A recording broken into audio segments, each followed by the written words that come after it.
আমি বলো শোনা, আজকে কি বানিয়েছো? আজকে কি বানিয়েছি? হ্যাঁ। আজকে শুধু এক তরকারি বানিয়েছি, কারণ আজকে রাত্রে বিয়ে বাড়ি যাবো। হ্যাঁ।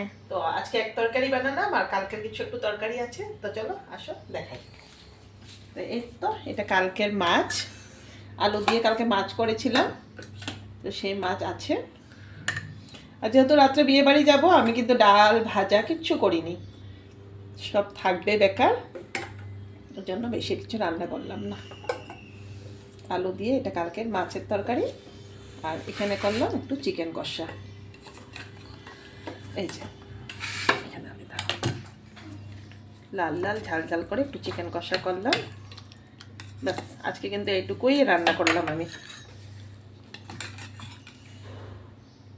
আর আগামীকাল তো মঙ্গলবার, হ্যাঁ। আমাদের আবার নিরামিষ কিছু যদি বানায় বেশি থাকবে, আগামীকালও খাবো না, তাই এক তরকারি করেছি। আর এই মাছের তরকারি তো বললামই, এটা কালকের ছিল, আমি খাবো।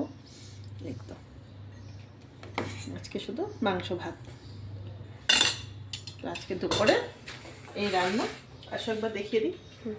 ওই যে এখানে গরম গরম ভাত, এখানে আলু দিয়ে মাছের ঝোল, আর এখানে চিকেন কষা। চলো খেয়ে নিই আমরা। মা